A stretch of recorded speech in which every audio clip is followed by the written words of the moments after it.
Downey? Downey absent. Hawaiian Gardens? Hawaiian Gardens absent. Hawthorne? Alex Montero here. Hermosa Beach? Hermosa Beach absent for roll call. Los Angeles County? Here. Thank you. Malibu will be absent today. Manhattan Beach will be absent today. Monrovia? Monrovia absent for roll call. Moore Park? Renee Delgado, present. You? Ojai? Betsy Six here. Thank you. Ventura, you sounded a little low just now. Oxnard? Bruce Pearl here. Paramount? Paramount absent for roll call. Redondo Beach? Redondo Beach absent for roll call. Rolling Hills Estates? Debbie Stigura here. Thank you. Santa Monica? Okay, Santa Monica is absent for roll call. Santa Paula? The mic is working. Thank you. When the red light is on is, Oh. yes, thank you. Sierra Madre? Excuse me, Robert Parkhurst present. Thank you. Simi Valley? Rocky Road's present. South Pasadena? Diana Mahmood here. City? Ed Chen here. Thousand Oaks? David Newman here. City of Ventura? Liz Campos here. Ventura County? Vianney Lopez here. West Hollywood? West Hollywood absent for roll call. Westlake Village? Westlake Village absent for roll call. Whittier? Whittier absent for roll call, but we do have a quorum. We're hearing that the live stream is not accessible. Can we? I just fixed it. We should be good to go. All right. Thank you. So for anyone who was receiving reports that it was not accessible, if you could please confirm. With that, do we have any general public comment here in the room today? I don't have any comment cards, but let's try our other locations. How about Calabasas? No comment cards here. South Bay? No public comment here. Ventura? No. Whittier? It doesn't look like it. Okay. Yeah. And Roseville? No comment cards here. All right, so no public comment today. We're confirming that the live stream is going, but we will now move into closed session where we have 2 items for board consideration today. Madam Clerk, please walk us through the process. Yes, thank you, Madam Vice Chair. So as a reminder, only board members and designated staff are allowed to participate in closed session. All other staff members, CPA staff member, agency staff, and members of the public must exit the meeting room during closed session. For remote locations, please let us know when staff and the public has exited the meeting room. We will now begin moving remote locations into closed session breakout rooms. So please go ahead and accept that invitation.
Hello? I understand we have a member of the public front at the city of Whittier. Can you hear me? I can't hear you. Let me go ahead and, I can see you. Let's see here. I'm gonna ask a staff member to come in and help navigate the Zoom, okay? Do you happen to have a public comment today, sir?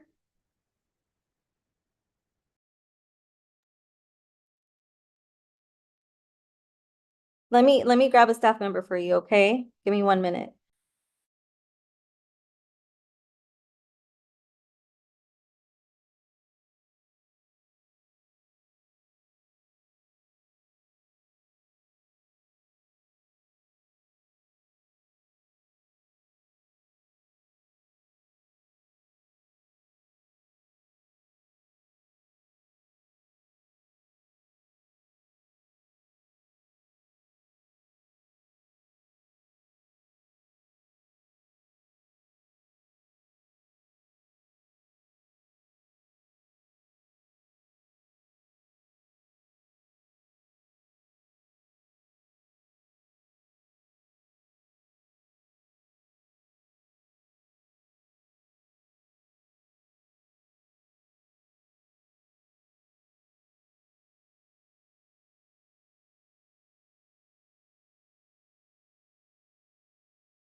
For item 1.2, or the second item in the closed session, the board voted unanimously to approve a settlement agreement between CPA and Arlington Energy Center 2 to resolve a dispute between the parties with respect to the obligations related to the battery storage component.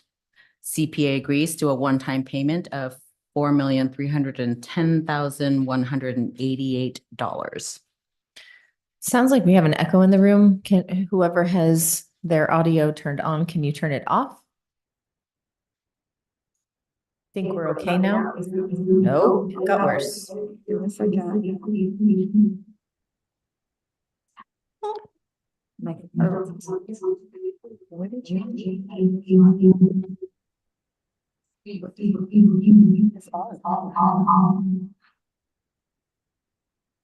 When the chair Madam isn't Chair, here. it looks like there we go. I think it was Raynette's All computer. right. When the chair And isn't just- here, all hell breaks loose. We'll now just to let you proceed. know that the remote sessions didn't hear the readout of the first item. I don't know if that's important for the record or for the public. But we, at least I Madam got audio General here. Counsel, Second. can you please read out the record on both closed session items for the record, please? Sure. Of course, Madam Vice Chair. For item 1.1, first of two items under item 1, the board voted unanimously to approve a settlement agreement between CPA and Desert Quartzsite to resolve the dispute between the parties with respect to certain rights and obligations under the PPA. With item 1.2, the second item under item number 1, the board voted unanimously to approve a settlement agreement between CPA and Arlington Energy Center 2 to resolve a dispute between the parties with respect to the obligations related to the battery storage component. CPA agrees to a one-time payment of $4,310,188. Thank you for that. We'll now proceed to our consent agenda. Does anyone have any questions or comments on our consent agenda items? If not, I'd entertain a motion. John Erickson moves the consent calendar. Second, Parkhurst. Okay. All right. We have a motion and a second. Director Massey, you had a question? Yes, just quickly. Item number 2, the approval of the minutes from the last board meeting. Are we allowed to abstain on a If- particular item, but vote with respect to the balance of the consent? Yes, if you'd like to indicate your abstention on that item, we can have the record noted accordingly. Okay, thank you. Thank you. With that, we have a motion and a second. Madam Clerk, please record the vote. Thank you, Madam Vice Chair. I have a motion by Director Erickson and a second by, I heard Director Parkhurst first.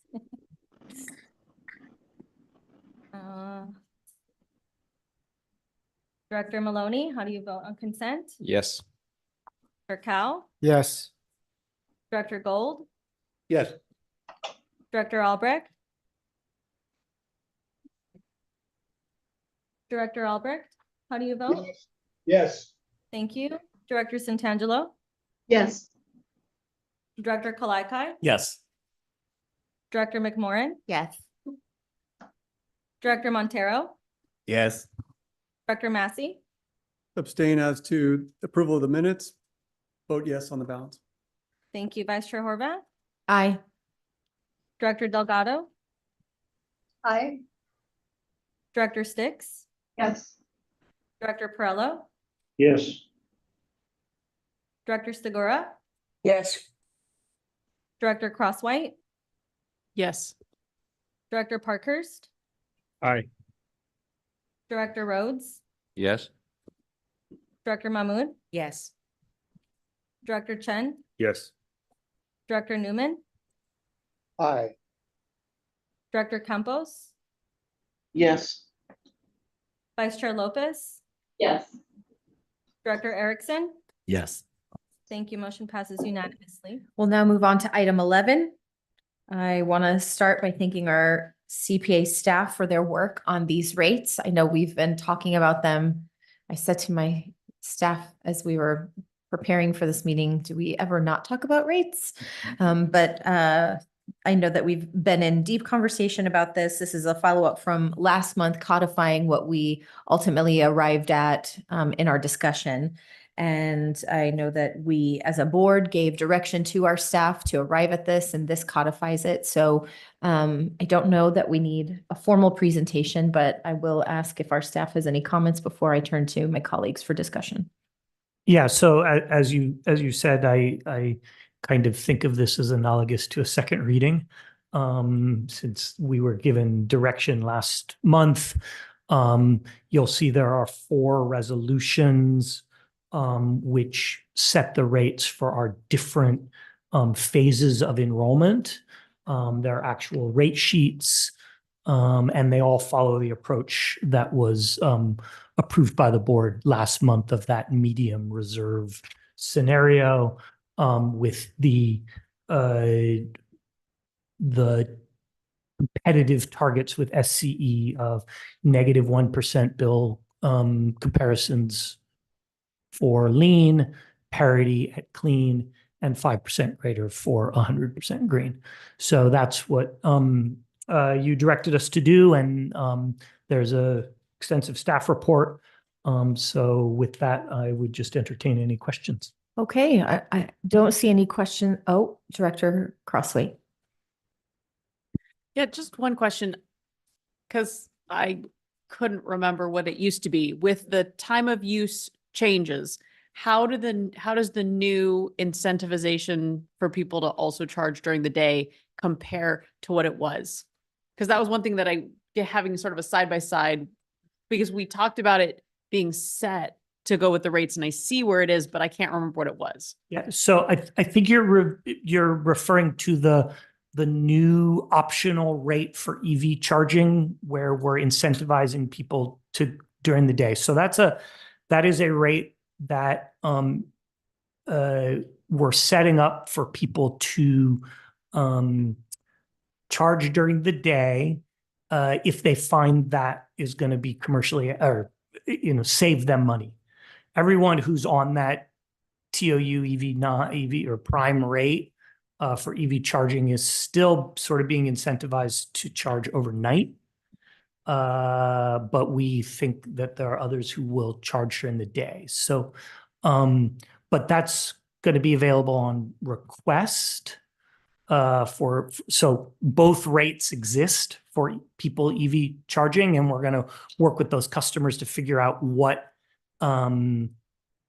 more advantageous for them. From a revenue perspective,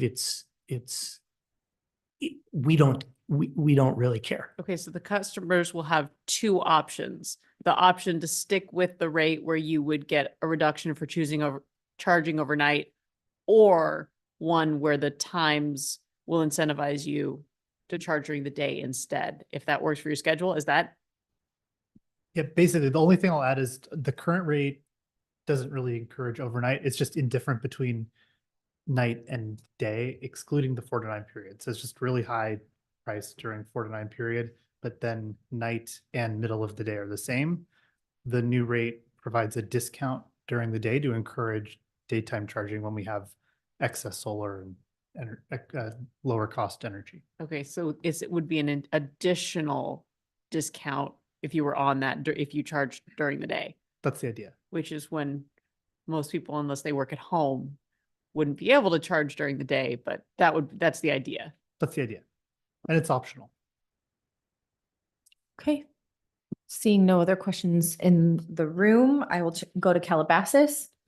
Madam Chair. Oh, okay, Director Massey, sorry, I missed you. Pardon me. And apologies for if this has already been discussed, but Ted, briefly, can you give us just a summary of why the targets that were set in June 2023, I think, we aren't able to realize in this round of rate setting? Yeah, that was a lot of the discussion last month, but in a nutshell, the 2 things have happened.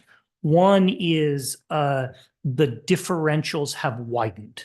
So last year, the targets, the difference between our lowest price product and our highest price was 5%. Now it's 6%. And that's due to the rising cost of renewable energy. So that's the reason that the differentials widened. And then the reason that they all went up from, -2 to -1 for lean and -1 to parity for clean was sort of the discussion at the board level about what level of reserves do we want to add. So that's in a nutshell why those competitive targets changed. Thank you. Yep. Of course. Anyone else in the room? Seeing none. Calabasas? No questions from No Calabasas. questions. Okay. Ventura? Okay. South Bay? No questions. Very good. With that, I'd entertain a motion. There's a motion and a second. Madam Clerk, roll call, please. Thank you. I didn't catch who made the motion. Director Gold Yo. made the motion. Director Mahmood made the second. Thank you very much. Director Maloney, how do you vote? Yes. Director Cow? Yes. Director Gold? Yes. Director Albrecht? Yes. Director Santangelo? Yes. Director Kalaikai? Yes. Director McMorrin? Yes. Director Montero? Yes. Director Massey? Yes. Vice Chair Horvath? Aye. Director Delgado? Aye. Director Sticks? Yes. Director Perello? Yes. Director Stigura? Yes. Director Crosswhite? Yes. Director Parkhurst? Yes. Director Rhodes? Yes. Director Mahmood? Yes. Yes. Thank you. Director Chen? Yes. Director Newman? Aye. Director Campos? Yes. Vice Chair Lopez? Yes. Director Erickson? Yes. Thank you. Motion passes unanimously. And now we'll move on to item 12 regarding our fiscal year budget. I want to thank our staff for their continued work on our healthy budget, and I will turn it to you, Ted, for a presentation.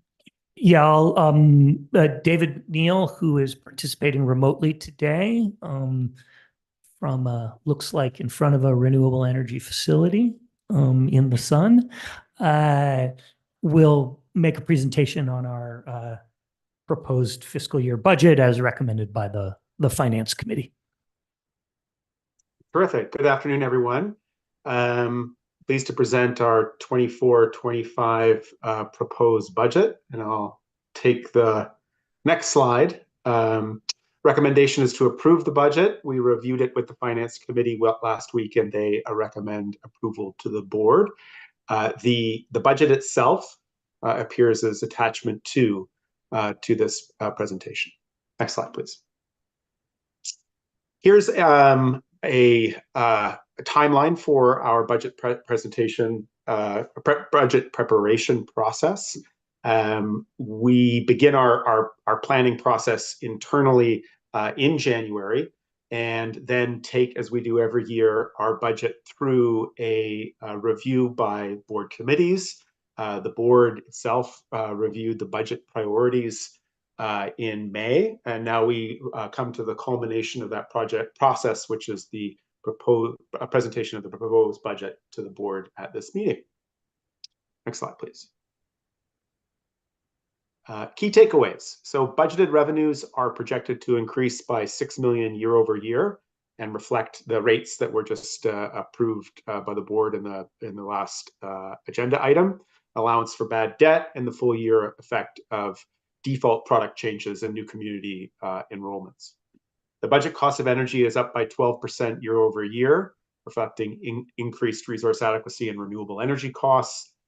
Increases in operating expenses reflect the budget priorities presented to the board at its May board meeting. Budget increase in the net position is 133 million, is lower than the prior year, but is targeted to bring CPA's reserve percentage to 40% by the end of the next fiscal year, which is consistent with our reserve policy targets, and I'll cover that in a subsequent slide. Next slide, please. Okay, so as mentioned, the budget proposed budget appears as an attachment to this presentation. What I'm going to do is in the next few slides just take you through chunks of that budget, beginning with the revenue and cost of energy. You'll see in column A the budget line item. Column B is this current fiscal year's budget. This current fiscal year ends this month, and column C is next year's fiscal budget, and then the difference in dollar and percent in columns D and E. So there you can see the 6 million that I alluded to in terms of an increase. It's a really small increase in the overall expected revenue.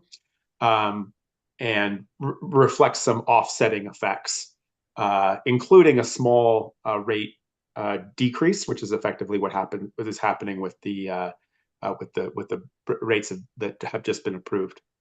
The bad debt expense is budgeted at 1.9% of revenues, or about $30 million. It's up from the budgeted bad debt expense last year and reflects our recent experience. Energy costs are 12% higher, and as I mentioned before, resulting from resource adequacy and higher resource adequacy and higher renewable energy costs. And there's a contingency equal to 6% of energy costs included in that cost of energy figure. Next slide, please. Turning to our operating expenses.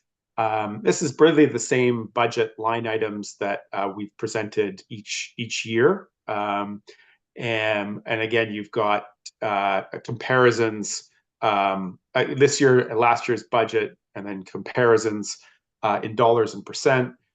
In column F, you've got the percentage of each of these line items as a percentage of revenue. And then the percent of operating expenses as a whole. So F is kind of giving you a sense of how significant these expenses are relative to our total revenues. And then G is giving you, column G is giving you a sense of how significant these expenses are as a total of our percentage of our total operating expenses. Proposed operating expenses are budgeted to increase by 11.8 million, which is a 21% increase. 1/4 of the budgeted operating expenses are fixed by regulatory, contractual, or policy obligations. Those are our contracts with Calpine, which is our data manager, our relationship with Southern California Edison, which does all of our billing administration and collections, and some mailers is what's referred to or being referenced in that bullet. The increase in staffing expense reflects the budget priorities presented to the board at its May meeting. About 60% of the increase reflects the full year impacts of folks who were hired in this current fiscal year, cost of living adjustment, merit increases, and retention incentives. And 40% of the increase is for new positions and potential mid-year new hires. Increase in communications expenses is associated with a bunch of different stuff related to marketing and promotion of the CPA brand and the marketing of our customer programs, among other things. Increase in customer programs expense represents the direct cost associated with providing energy programs to CPA customers. These direct costs include the incentives that we give to customers for participating, and then the cost of implementing these programs vis-a-vis third-party implementation through third-party implementation companies. And I'll just note that you'll see a larger increase in the G&A expense, 29% year over year, and that reflects largely investments in software licensing and implementation to improve our systems efficiency and in order to manage the complexity of our business, or help us manage the complexity of our business. Next slide, please. Okay, to give another perspective on our operating expenses, we present comparisons with other CCAs. So you'll see Clean Power Alliance in the second column from the left. And in the other columns, you'll see other CCAs of a comparable size and maturity to Clean Power Alliance, those being Marin Clean Energy, Sonoma Clean Power, 3CE serves Monterey Bay, and Ava Community Energy serves the Oakland and East Bay areas.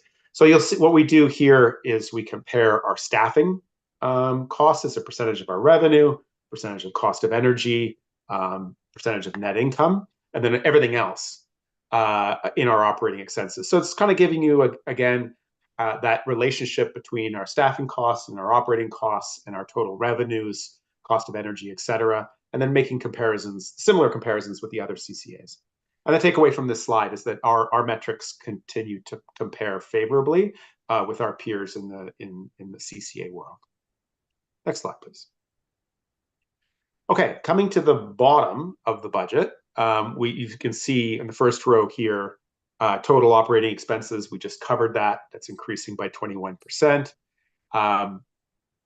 We've got some non-operating revenue and expense, which primarily consists of revenue on the one hand being interest income, and then expense on the other side, the cost of our borrowing facility. And then the contribution to the net position of 133 million that you can see in column C, and you can see that's 53% lower than what we had budgeted the previous fiscal year. As we'll see on the next slide, that still allows us to achieve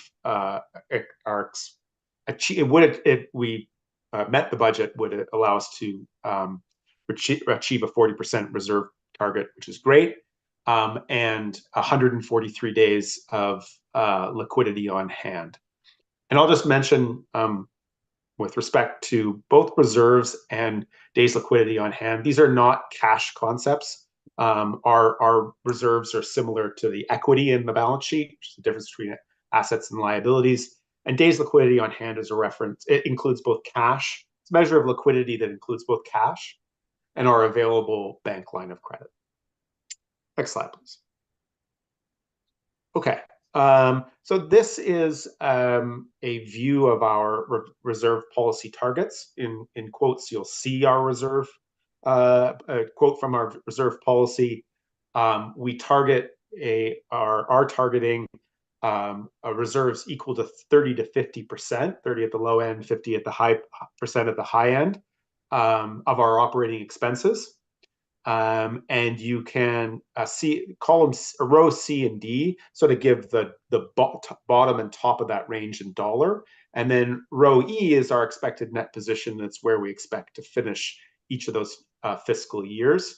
And as you can see, as a result of that in row H, I beg your pardon, we expect at the end of this year to hit 20%.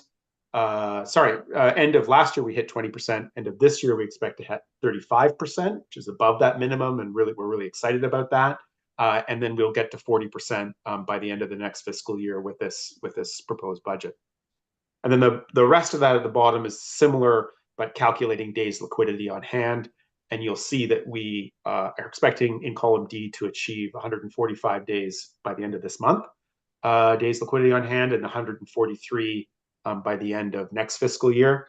It's the days liquidity on hand you can think of as a numerator and denominator type situation. The denominator is our annual expenses. So even though our numerator is going up, our cash and available lines of credit are going up, our expenses are going up too. And so as a result, we're looking at kind of treading water over the next year, despite the fact that we are adding to our liquidity. And I'll take the next slide, which brings us to back to our recommendation and concludes my presentation. Wonderful, thank you. I'm first going to turn it to Susan Santangelo, who chairs our budget committee, our finance committee, to budget and finance committee, to give us their official take, because I know you've been all in the ins and outs. Susan, I'll turn it to you. Thank you so much, Vice Chair. Yes, we've been meeting about the budget consistently, but we had essentially the same presentation at our May 29th meeting. We're very comfortable with the budget. We're especially pleased with the progress that we're making towards our reserve goals and towards our days liquidity on hand. And we're pleased with how we compare to other CCAs. And I'd really like to thank staff for all their work. Budget season is always, well, fun, but we really appreciate the work that they put into it. And that's really all I have from the Finance Committee. Thank you, Madam Chair. Okay, I'll first go to questions or comments in the room here. Director Erickson. Thank you, Madam Chair. I was wondering, is there a reason directors don't receive a stipend for Clean Power Alliance? That's not part of our bylaws is my first answer, but I will. No, and that's, Somebody- I don't know, because but I know I'm not going to throw a wrench into the budget. I'm not going to be making motions, but we love clean power. It's 2 p.m. in the afternoon. Well, most of us have day jobs. You run the county, so, maybe you don't get a stipend, but, but I was just wondering if there was any reason. I wasn't aware of the history and I just wanted to understand. Yeah, I'll give you a little bit of the history, and Diana, our first board chair, can chime in. I think the history was, as a new entity, there was a lot of skepticism and a lot of concern out there about why the cities were doing this. And we didn't want to be accused, frankly, of doing, or you all on the board and the cities didn't want to be accused of doing this to create a new body in order to get paid. So that's the history. It's never been revisited. But I take that as a maybe you want to revisit it idea. Not today and not a part of this budget, but. Yeah, not today. The only reason why I ask is I think the materials, we've been around for a very long time. Mhm. I would defer to the longer leaders who have served here, but we read some agendas that are longer than most of our council agendas, which tells you something. And the time commitment and everything. I don't really care one way or another, but I leave my job to come here for 2 hours because I love clean power, but there's a push and a pull. So Got that's it. Okay, well, that's the history, and appreciate the comment. Director Gold. I think we got to pay you in cookies. And your pay gets docked every minute you're late. Director Mahmood. Cookie. Director Mahmood. No, I had one. No, I actually had a serious Oh, question. okay, sorry. Surprise. Actually, probably for Dave. Maybe for you guys. We have 2 buckets of money, one for advertising and one for programming. Some part of what the programming piece, though, is going to be advertised. So how I have a rationale for why you can keep them separate, but I also can understand why we want to know what the advertising budget was for programming, so that we got a full sense of what our true programming, our programs cost is. So if there's some way that we can, at some point as we go through the budgets, be able to show what our true cost of that programming is, including the advertising budget, which, considering the size of the advertising budget, may not be insubstantial. I think that would be helpful. Yeah, and I'm going to the staff report because I think it's a great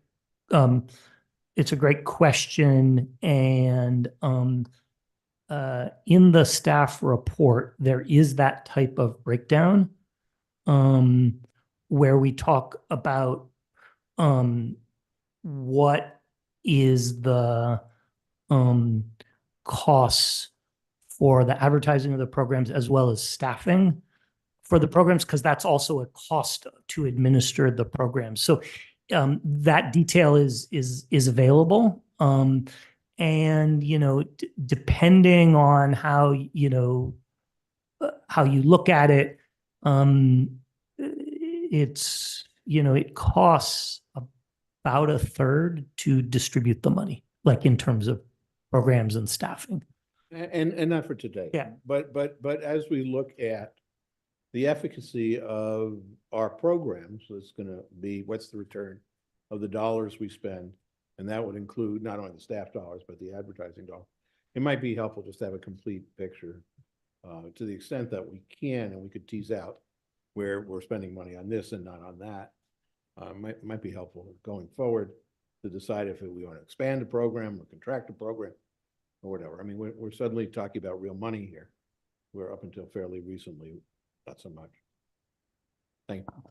Director Mahmood. Thank you. And I'll first respond to Director Erickson's inquiry.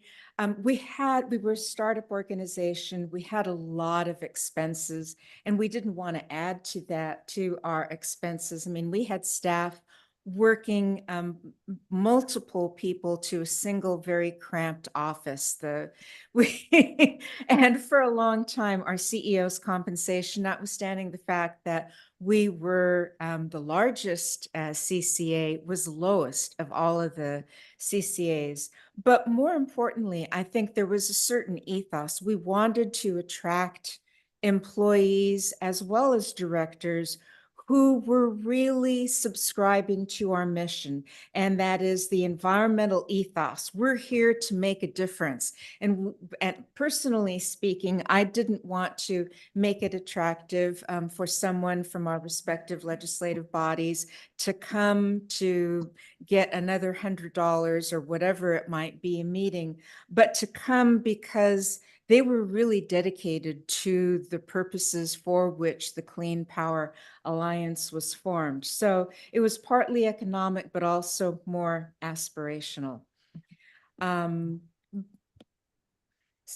to my question, and that is, it struck me that we are anticipating a $6 million increase in revenues, but our debt collection, our bad debt is anticipated to be $30 million, which is 5 times the amount of our net increase in revenue. And I know it was several years ago that the board established a policy that we were really going to take the lead from Edison, since Edison is the one that issues the bills, and we were going to basically follow Edison's lead with regard to debt collection. I'm wondering if we can have a status on whether or not Edison is doing debt collection, and whether or not we have received any monies from any prior years through efforts initiated by Edison. And if not, is there a point at which we might want to consider whether or not we revisit that debt collection policy? Thanks. I'm happy to take a crack at that one. Edison bills and collects money from our customers during the normal course of business, and we receive millions of dollars every day from Edison that flows from our customers. So yes, they are collecting our accounts. There was a moratorium on disconnections and late payment fees that resulted in customers just not having to pay their bills for an extended period of time. That moratorium ended in last spring for commercial customers, and so at that time, Edison. Sorry, actually, I think it was 2 years. It was 2 years ago now, not last spring. Edison engaged in irregular collection efforts for commercial customers, and the collection behavior and payment behavior of commercial customers largely returned to normal.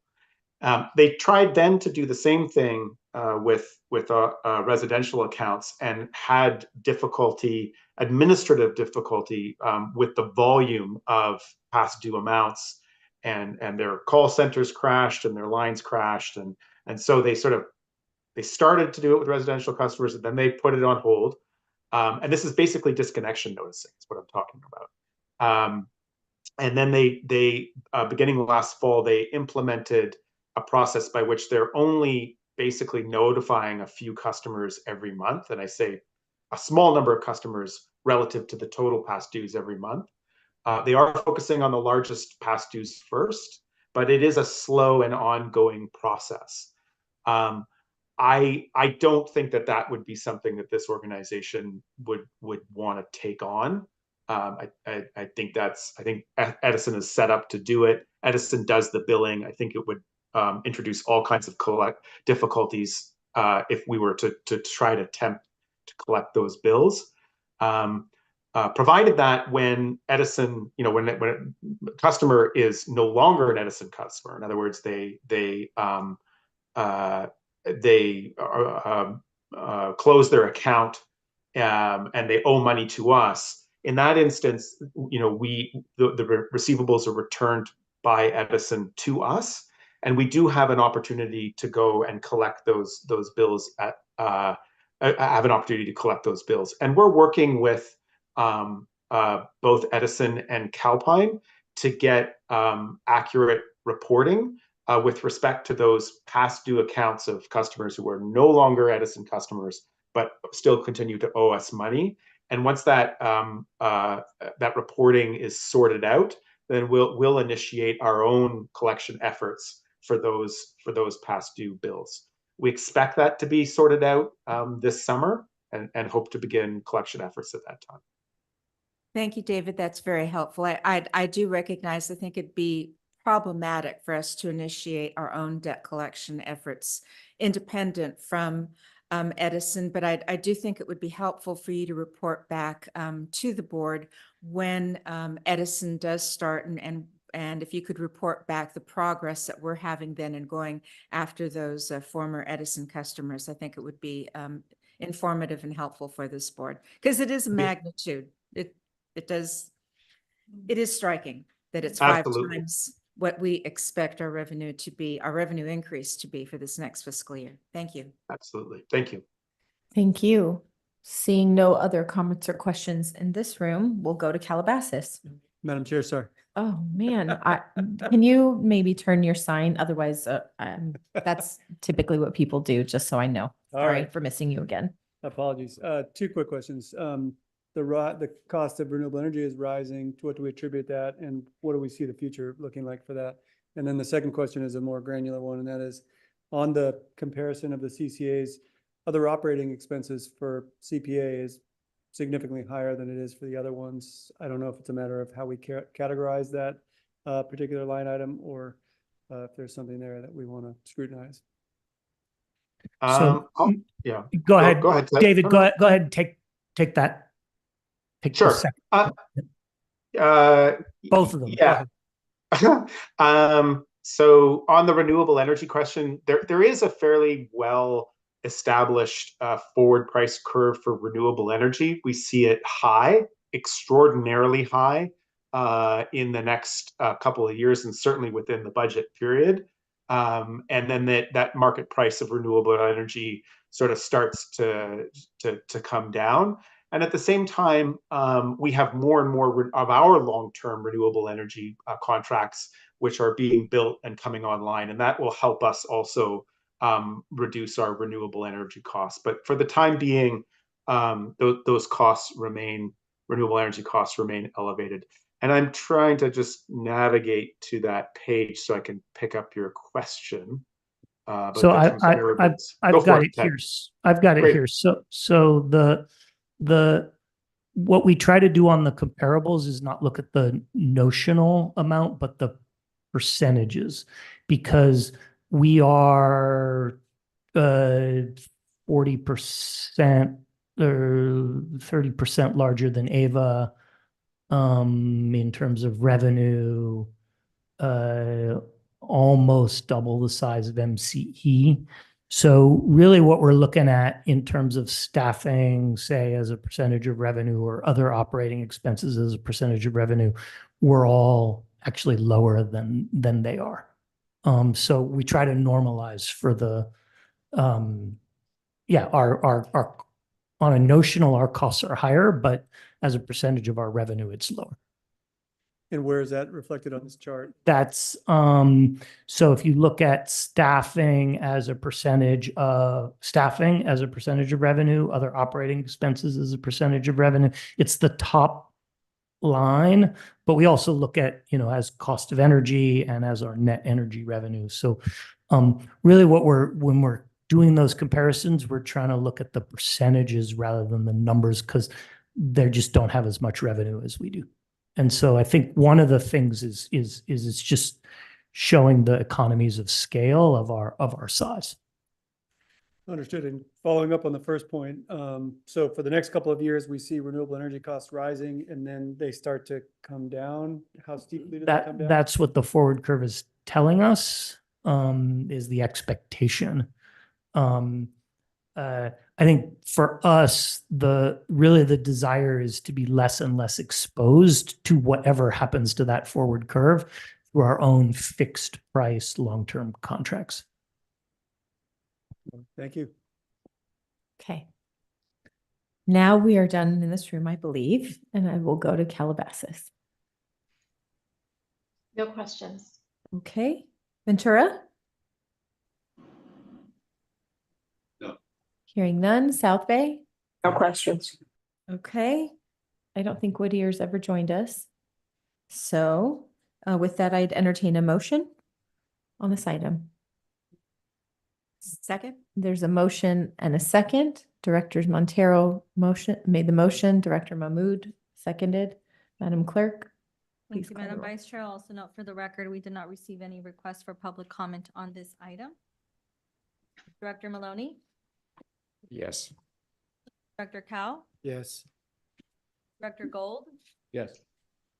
Director Albrecht, Yes. Director Santangelo, Yes.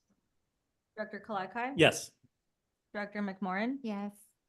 Director Montero, Yes. Director Massey, Yes. Vice Chair Horvath, Aye. Director Delgado, Aye. Director Sticks, Yes. Director Perello, Yes. Director Stigura, Yes. Director Crosswhite, Yes. Director Parkhurst, Aye. Director Rhodes, Yes. Director Mahmood, Yes. Director Chen, Yes. Director Newman, Aye. Director Campos, Yes. Vice Chair Lopez, Yes. Director Erickson. Yes. Thank you. Motion passes unanimously. Thank you. We'll now move on to item 13. And I'll turn it to staff for a presentation.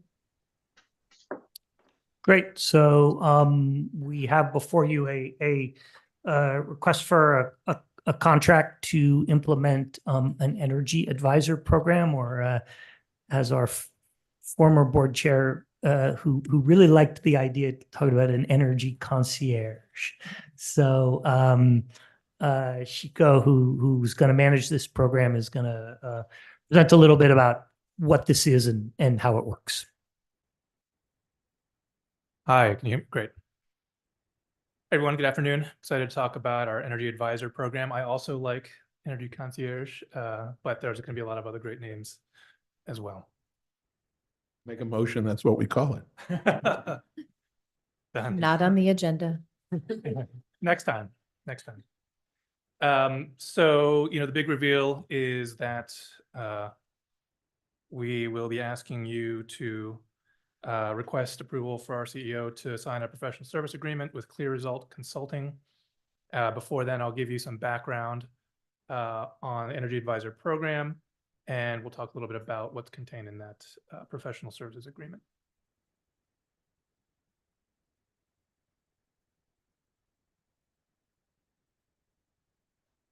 So for background, so the objective of the program is to accelerate home and small business electrification upgrades by providing on-call technical support and web-based resources to evaluate potential upgrades, apply for rebates, and find local contractors to complete projects. And what this looks like is a call center that's supported by a contractor, as well as a website that contains a lot of resources and links where you can find appliances, find upgrade options, and see what rebates are associated in your zip code, and then find contractors who can do those projects in your zip code. As a background here, staff engaged the board, community advisory committee, city managers, and community-based organizations to update our 2020 local programs for clean energy future. And out of this, the need for the Energy Advisor program emerged to address barriers to electrification and to maximize CPA's customers' access to regional and federal and state and federal incentives. And so why is the energy advisor needed? What were some of these barriers that we came across?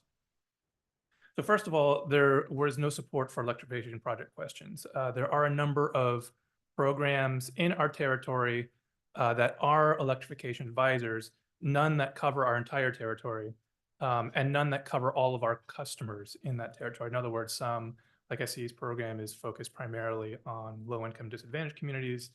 3C Ren, their program is focused more in Ventura. They don't cover LA County. So who do you call when you want to do one of these projects? And then lack of awareness of available rebates and qualification requirements. You know, if you're not already in this space, you might not even know that rebates exist, let alone where to find them and what specific technologies they apply to. A lot of this is based on your zip code, your income, whether or not you're a multifamily or single family home. So there's a lot of navigation that has to happen here that the energy advisor could help with. So knowledge of upgrade costs and prioritization. This is kind of a big one, you know, for a lot of homes, having gone through this process myself. What is the sort of biggest bang for your buck? What should I focus on if my concern is cost savings or if my concern is greenhouse gas savings? And then assistance on how to find a local contractor. Do I just go to Yelp? Do I ask my friends, you know, what's the best way? Well, this program provides resources on how to do that. And then lastly, but not leastly, awareness on other CPA programs. Our hope is that this program will serve as an information hub, not just on electrification projects, but on the other CPA programs that customers could be eligible for, such as demand response or the sun storage rebate program.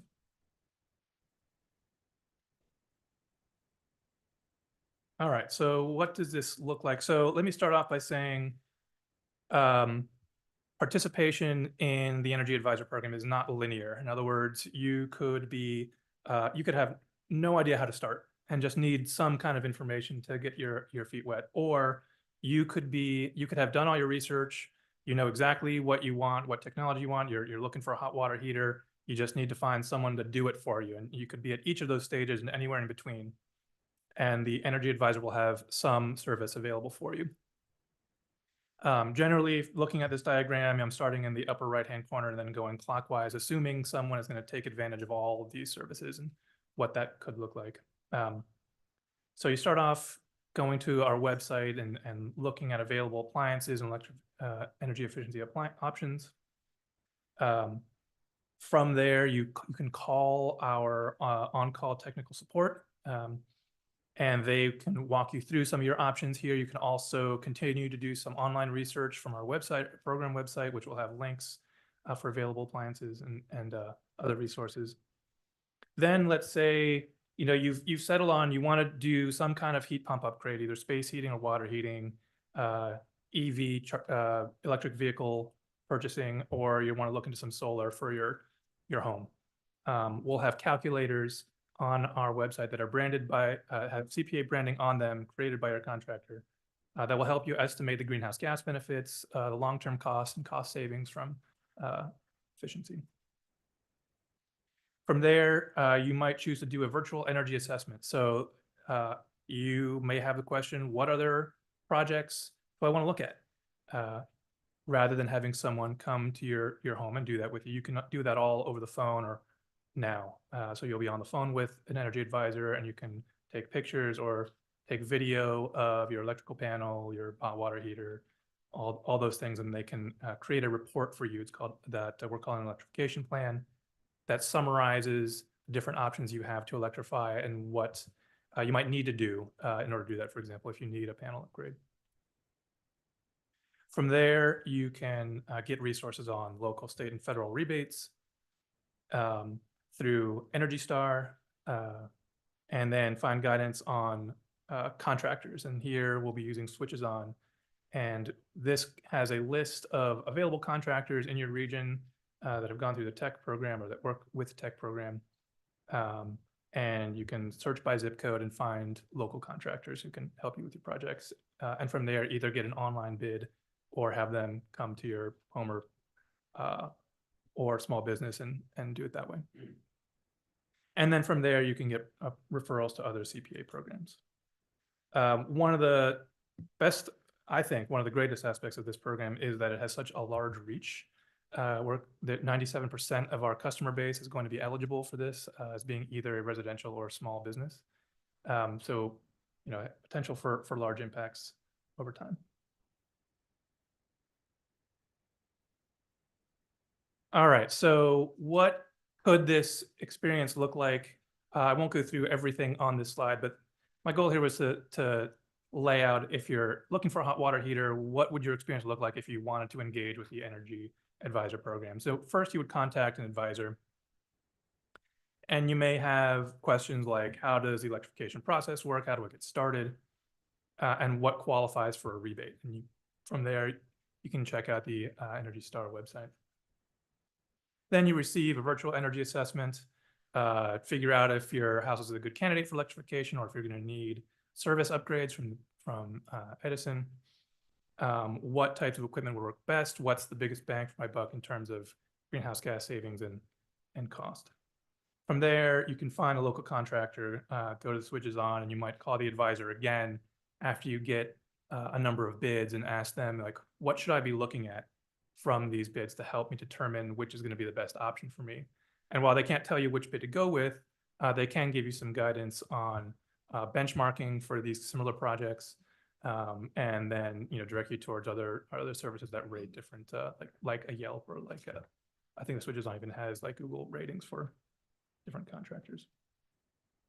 And then after you complete your installation, and in this case you take a hot shower because you haven't had hot water for a little bit, you'll get some follow-up for a number of things. One is going to be customer feedback. We want to know how you enjoyed working with the Energy Advisor. Did you get what you needed? Did you get it in a manner that was easy to understand? How can we better iterate the program over time? And then also we were going to follow up to see who has completed a project, and if there's anything they need in order to complete the project.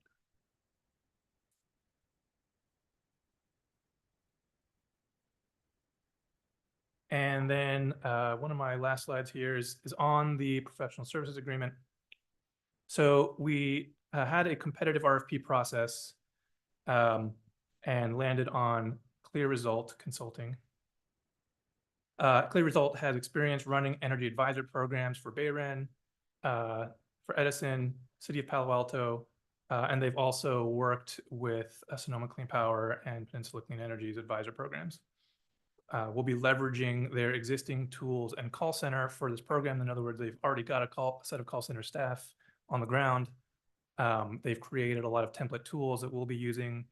They've created the greenhouse gas calculators that I mentioned before, and we'll be able to brand them for CPA, but they already exist and we're able to leverage that through their services.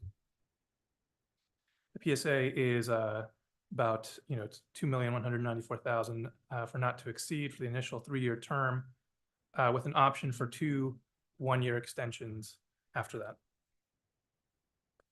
For the initial 3-year term, and this is a total target engagements we're looking at, and by engagement I mean a call to the call center.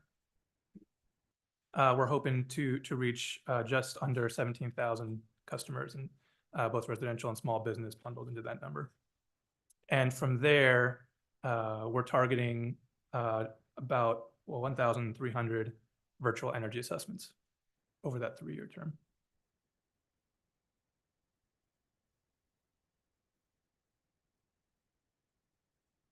And so my requested action here is to approve and authorize the CEO to execute the professional services agreement with Clear Result to support for the Energy Advisor program by providing customer-facing electrification support services for residential and small business customers, and a 3-year initial term, the not to exceed of $2,194,003.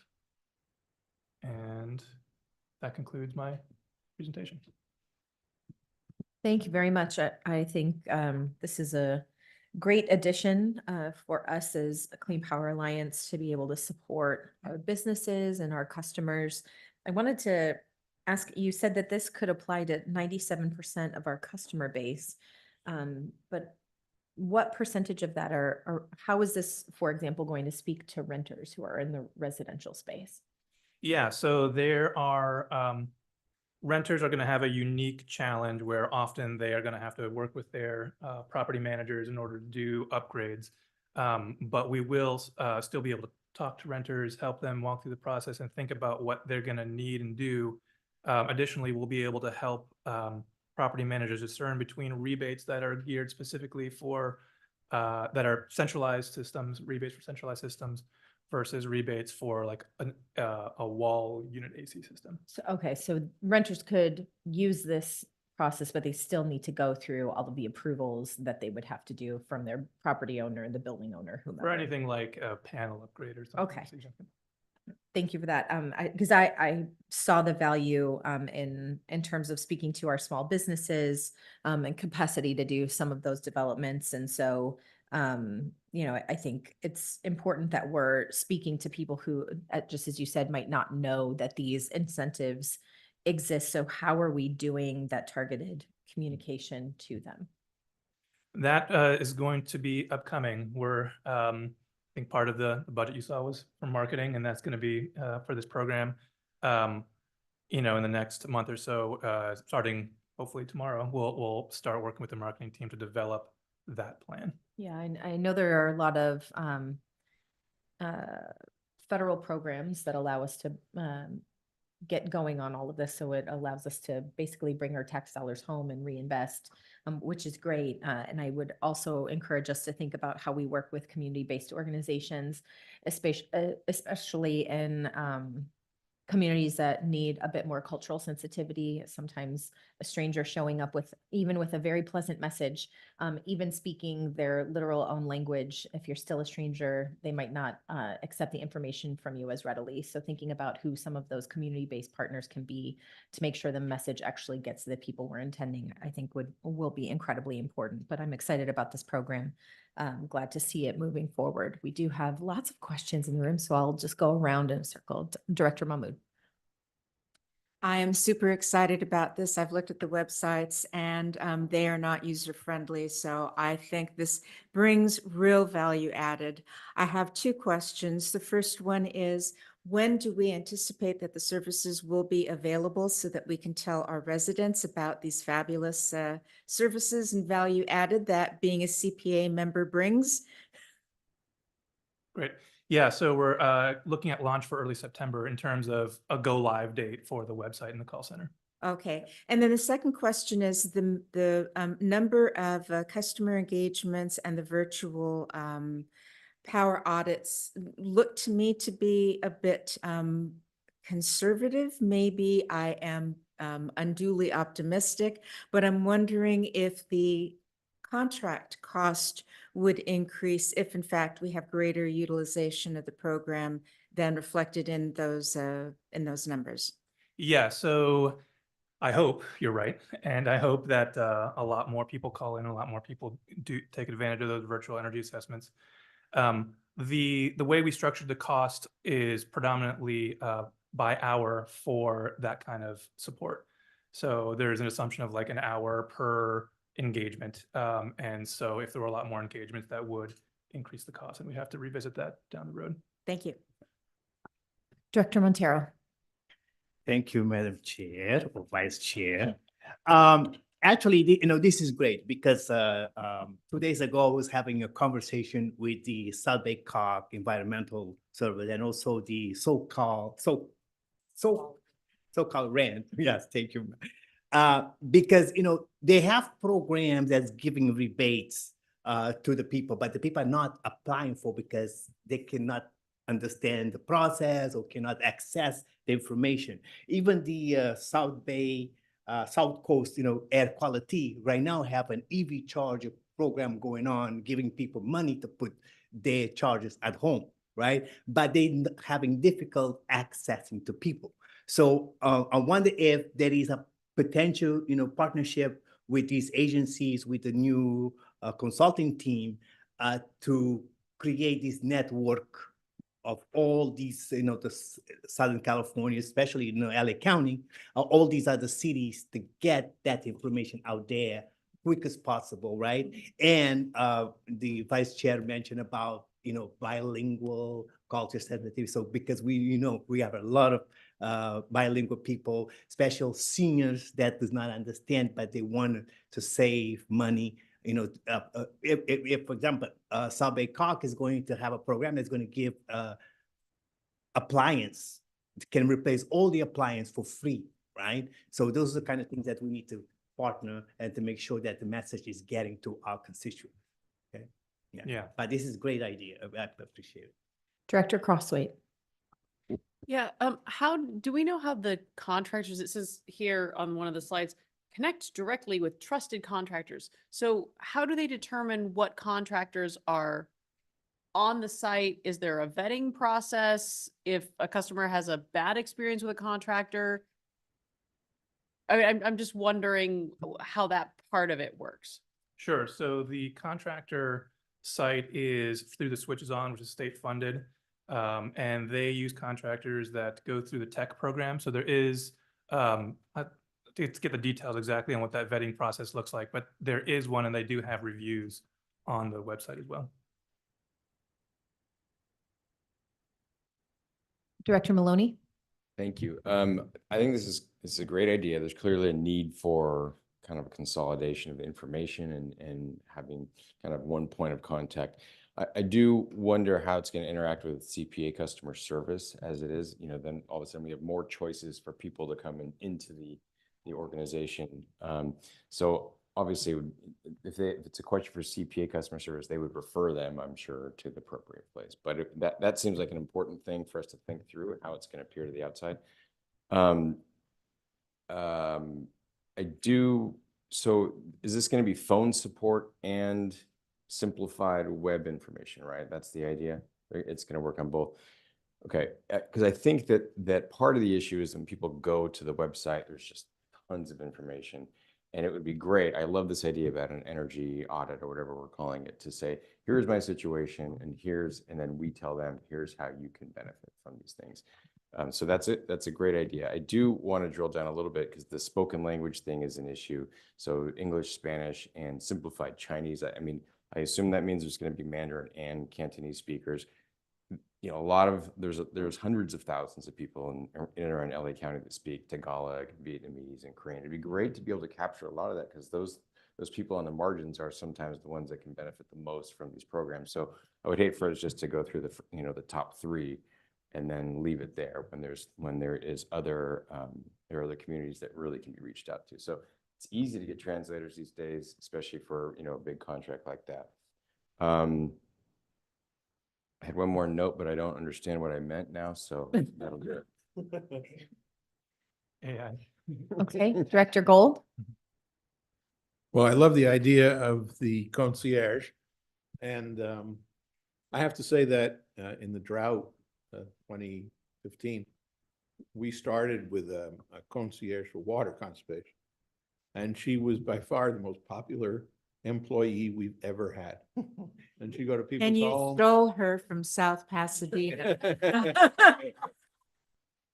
Ooh. Debbie Pagoni, yeah, and she was, so and we've actually decided in Beverly Hills, we're gonna try and do this too. I think it would be important that we do connect to the cities so that we don't duplicate effort and perhaps educate each other.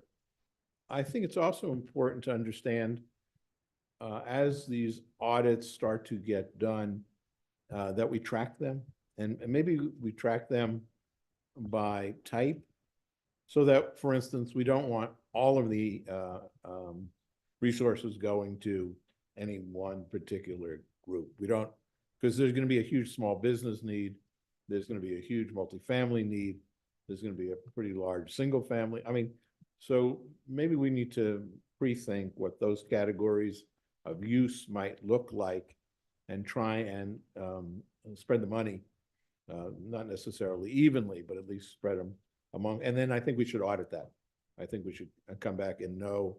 And I think too, that it's important for us as we start this to, on a regular basis, maybe monthly in the beginning, to understand what the uptake of this is. If it's great, okay, we can even talk about more money, but if it's not great, then I think we have to have a conversation about what do we have to do in order to promote it. If we're gonna commit $2.5 million to this, I think we want it to, jump out there and have huge legs.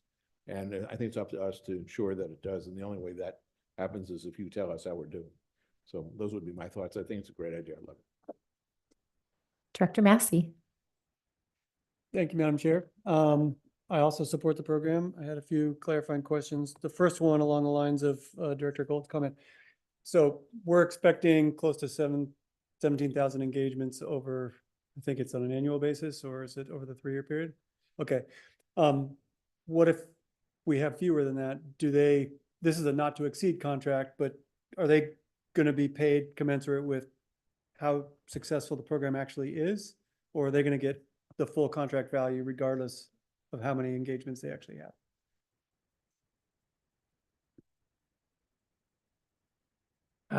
That's a good question. So we'll have to revisit that, I think, as we go. Hopefully the challenge will be too many engagements. Agreed.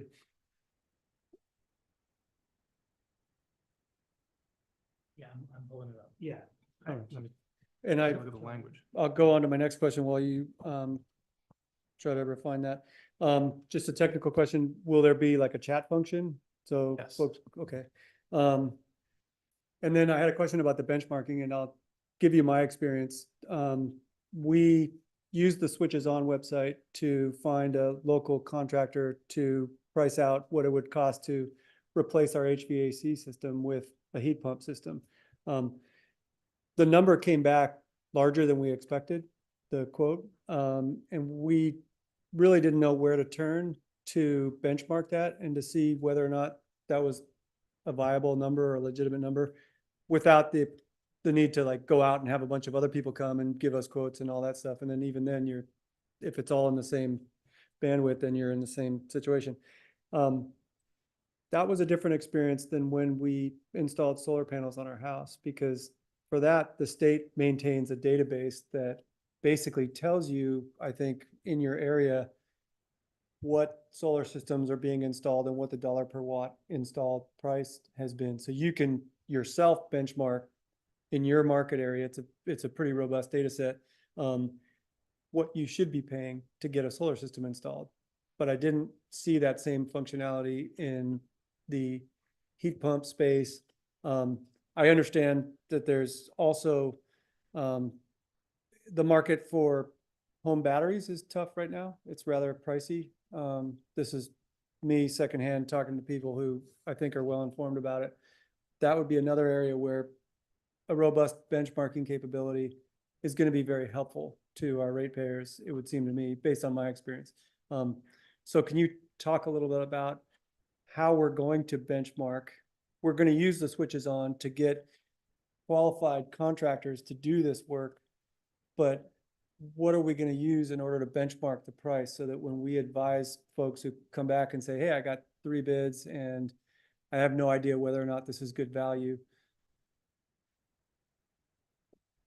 So the benchmarking will be done by the contractor, by Clear Result. And they have been doing a lot of these projects, and they've been tracking prices for projects for installation. And they'll be providing a range to help customers determine what's going to be a reasonable cost for their project. I can get more details on what goes into that number for them.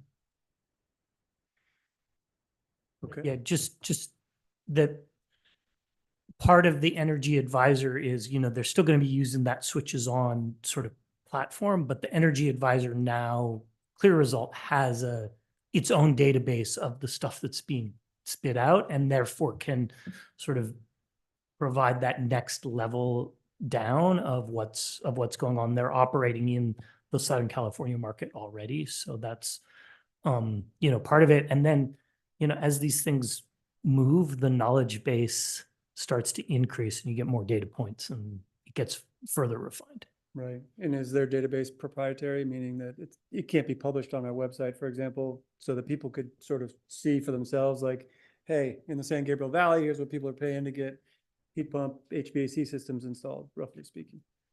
Yeah, I don't know if how proprietary it is, but in these day and age, data is king. And so people like to hold on to it. Right. Okay, and then last comment is just in the question about whether the full contract value is paid out if the engagements turn out to be less than we are forecasting. Yeah, Matt's got the answer to that. Yeah, so if you go through Exhibit C compensation, there's certain tasks that are basically fixed costs, some of the overhead administration of it, but other tasks are hourly based on how much actually happens. So we have an estimate. So a lot of those hourly based costs are like Chico said, the actual calls. But there's a bunch of other administrative tasks like maintaining the chat functionality, setting up the website. Some of the stuff like that is essentially billed as a fixed cost versus variable cost for the portion that's most variable. If that makes sense. So it's a combination of fixed costs versus personnel time costs, essentially labor costs. Yeah, and we find this in almost all the programs that the first year cost is more than the next year's because there is all this setup time. So with our Sun storage rebate, for example, we had to, we have a contractor who's running the rebate processing. Well, it takes them, $50,000 just to set up the website and do all that intake. And that's not based on the number of applications that they're getting, but then there's a per application fee. And I'll just add real quick that part of it is how we think about risk in the contracting. So something like when I mentioned the chat functionality, like if they have a problem putting together their chat functionality, that's something they're supposed to be offering. We don't want to pay for cost overruns on their hours for that. But if we get a lot more calls, that's good. If that costs them more because they have more people, more time, like that makes sense for us to pay hourly. Understood. Last thing I'll do is just echo Director Montero, Director Gold talked about collaboration. We have a lot of agencies that have rebate programs, et cetera. So I'm sure that will be folded in. That AQMD program I used myself when I installed an EV charger at home. You have to have your receipt, you give it to AQMD, they give you basically half the price up to $250 back or something like that. But that kind of coordination, gathering all the information and available rebates is obviously a key part of this.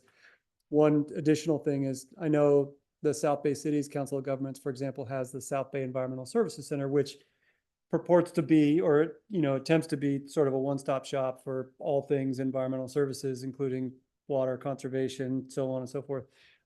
Many of our cities in the South Bay COG and who are represented by that Environmental Services Center are also cities served by CPA. So it's not 100% overlap. So I'm not sure how closely we can collaborate, but the extent to which we can build, as Director Montero called it, a network where folks are getting consistent information and reinforcing information when they reach out to various different outlets, I think is going to be helpful for us. So thanks very much. Any other questions or comments in this room? Seeing none, I will go to Ventura. No. Calabasas? Yes, one question. Thank you. Thanks for the presentation. Love the idea of the concierge. And I echo Director Gold's call for audit on this program to get feedback on how well it's working. This was mentioned as an alternative to Yelp, and unfortunately, some of Yelp's business model has become kind of a pay-to-play thing where contractors or other service providers give consideration either to be listed at all or to be bumped up in listings. I've also had, unfortunately, some prior experience before my current post with that happening either with consultants or directly with municipal agencies. So my question is there an audit mechanism in place that would catch that if there were some unscrupulous shenanigans, if you will, by contractors looking to get listed here? I'll take the first crack at that. Joanne O'Neill, Director of Customer Programs. I think it's an incredibly important point, and customer protections are paramount. And that's one of the reasons we're actually standing up this service, is that we can have that third party kind of non-biased perspective. Specifically for those customer lists, those are not maintained by us, and those are not a requirement to participation, nor are we actually, referring customers to those contractors. It's just a resource that we are promoting as we do with all the other resources in the portfolio. That being said, I do know that there are recourses available to customers if those contractors are not fulfilling their obligations directly for that list tech, which Chico mentioned, but also there's other resources, and we'll be prepared to point customers towards that. So if we get complaints, that we can give them, the Better Business Bureau, the California State Licensing Board, et cetera, to help make that easier. But that will not be kind of a direct tie into our program. Great. Well, I overall support this very strongly and glad to hear there are mechanisms in place to do this in a clean way. Thank you. All right. Any other questions in Calabasas? Hearing none. Whittier? Hearing none. Director Parkhurst? None. All right. So moved. Did I already call South Bay? No, no questions. All right, very good. Then with that, I'd entertain a motion. There's a motion. Is there Second, and a yes. second? Director Erickson, Director Mahmood, Madam Clerk, please call the roll. Thank you. No, we did not receive public comment on this item. Director Maloney, Yes. Director Cow, Yes. Director Gold, Yes. Director Albrecht, Yes. Director Santangelo, Yes. Director Kalakai, Yes. Director McMorrin, Yes. Director Montero, Enthusiasm, aye. Director Massey, Yes. Vice Chair Horvath, Aye. Director Delgado, Aye. Director Sticks, Yes. Director Perello, Yes. Director Stigura, Yes. Director Crosswhite, Yes. Director Parkhurst, Aye. Director Rhodes, Yes. Director Mahmood, Yes. Director Chen, Yes. Director Newman, Aye. Director Campos, Yes. Vice Chair Lopez, Yes. Director Erickson. Yes. Thank you. Motion passes unanimously. Thank you very much. In the interest of time, as we move on to item 14, I'm going to see if we need a presentation or if we can just turn to questions and discussion on this item. Presentation needed. Okay, if anyone does need it, please speak up. Otherwise, I will just jump right into comments and questions. This is our power purchase agreement for Solar Star 3 and 4. And I know that our staff, as well as our energy committee members, have reviewed these projects. And what is before us today has their input. And given that we are moving slightly outside of the normal RFO process, which I know we're doing because we have a time-sensitive opportunity, but I do know that they have been evaluated across our typical protocols and match up as we would want them to if we were following our normal protocols. So I know that this is a bit of an aggressive move on behalf of Clean Power Alliance, comparatively speaking, but I think it's moving us in the right direction. I'm going to start here in the room. Comments or questions here? I don't see anyone. Committee Chair Parkhurst has his hand raised. Yes, I see that. I just want to make sure in this room. Okay, Director Parkhurst.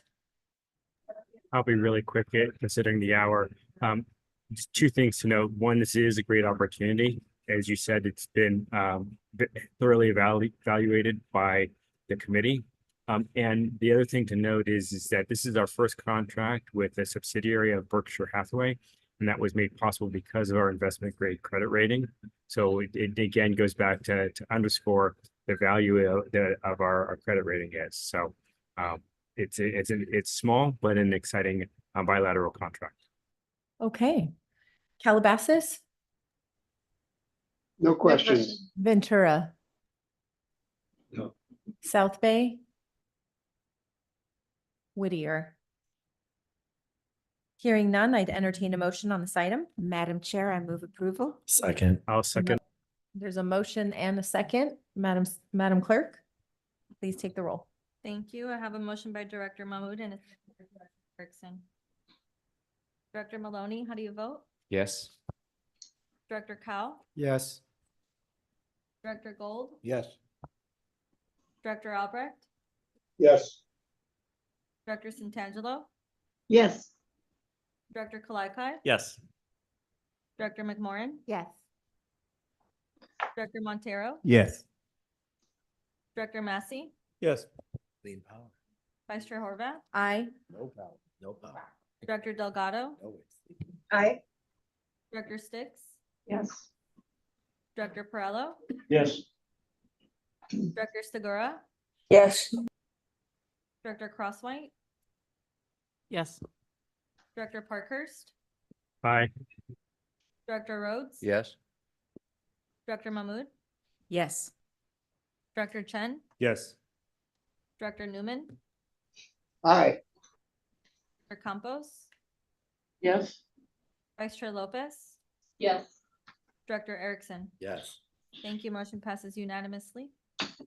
We'll now move on to committee chair updates. I know the Legend Reg Committee did not meet, so I will turn to Director Santangelo as our Chair of Finance Committee for any updates.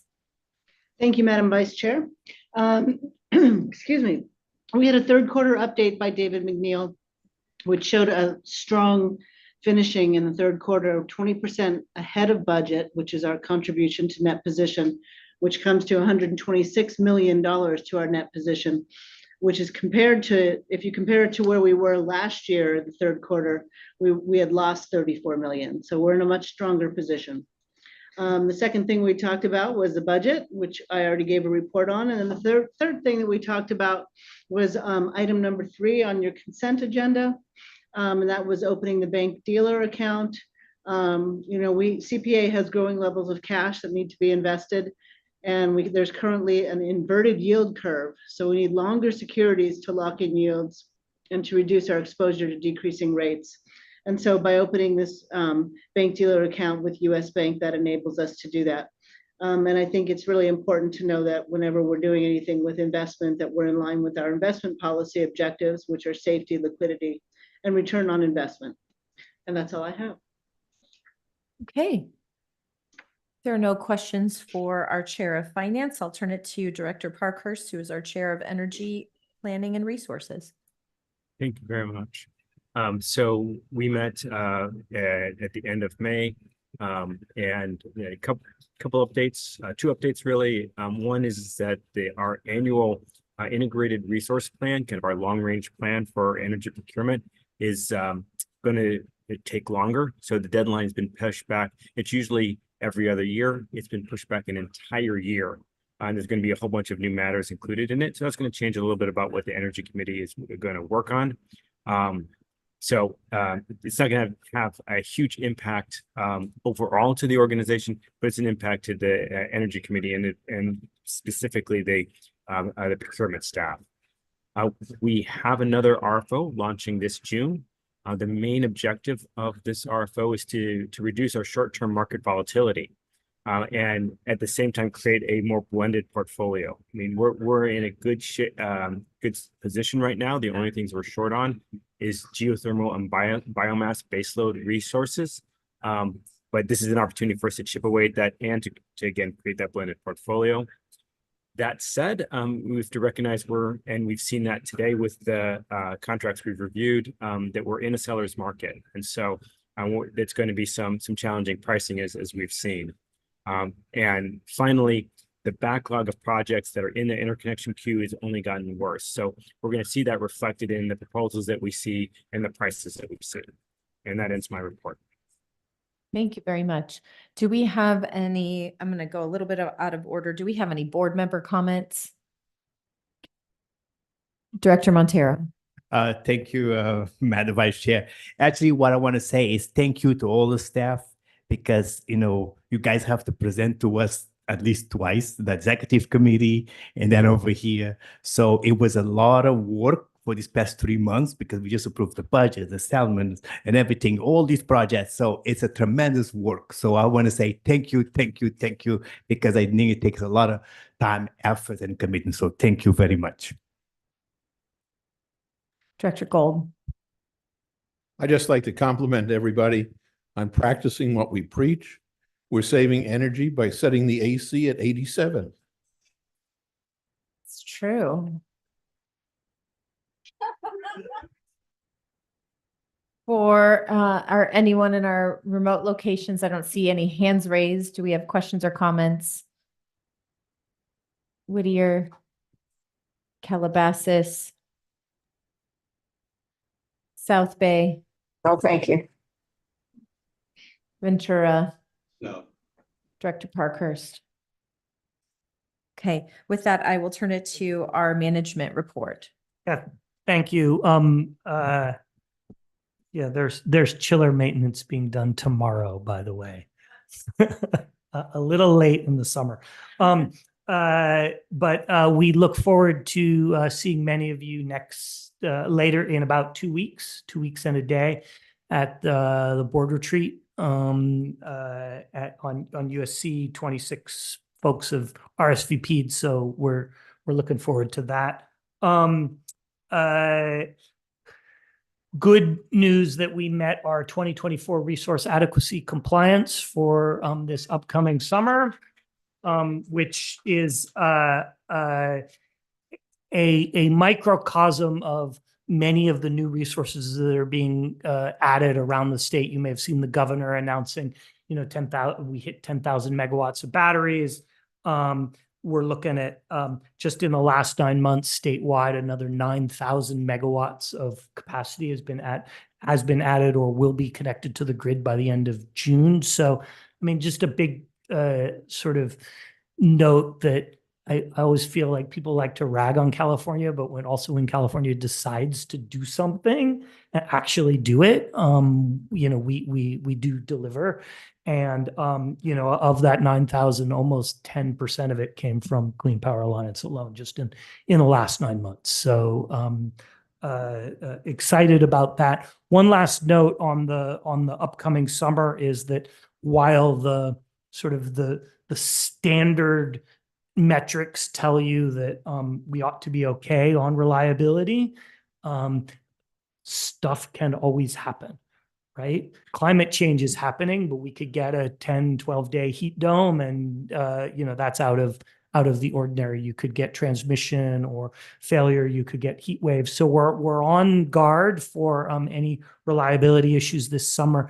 And there will be an updated communications toolkit going out to your member agencies, to your PIOs and folks, getting ready to notify folks if action needs to be taken for that. That'll be going out in the next week or so.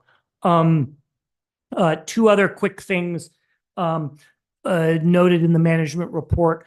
Because we have been so successful in contracting for PowerShare, which is our 20% discount for low-income customers to get locally provided renewable energy, the CPUC has awarded us additional capacity. So we'll be able to expand that program there's a little ambiguity in the ruling, but it'll be somewhere between another 1,500 to 3,000 customers will be able to enroll on top of the close to 7,000 customers that we have access to this summer. So that's, again, the only people who got that additional bonus were folks who were at or had completed their contracting requirement. Everybody else who hadn't met their quota already didn't get it. So good on to our procurement team and our PowerShare program team for having delivered on that and be able to bring more resources and discounts to our most vulnerable customers. And then finally, we're through almost all of our mass enrollment process in our 3 new communities. Congratulations to Hermosa Beach and Santa Paula and Monrovia. There's still some straggling out there, but this is the first month that we've published participation rates for those 3 communities. And I'm happy to say that, overall CPA has about a 93.1% participation rate. All 3 of our communities were at or exceeded that number of the overall average. So they're going to actually raise our overall average participation rate. So thank you to those three communities. It can be sometimes bumpy when you have a major change in service. It can be bumpy, but I think you'll overall find it's worth it, and certainly your customers and your constituents are seeing the value proposition. So thank you for working with us quite diligently over the last 6 months. Thank you. Nothing from me. I am nowhere near as good as our chair, and especially since I'm much later than she would have been, you can welcome her back next month. With that, I am grateful for your active participation and to our staff for this very jam-packed agenda that allowed us to be very productive today. So thank you for that. And with that, we are adjourned. Time is 4:22. We're now adjourned. Thank you.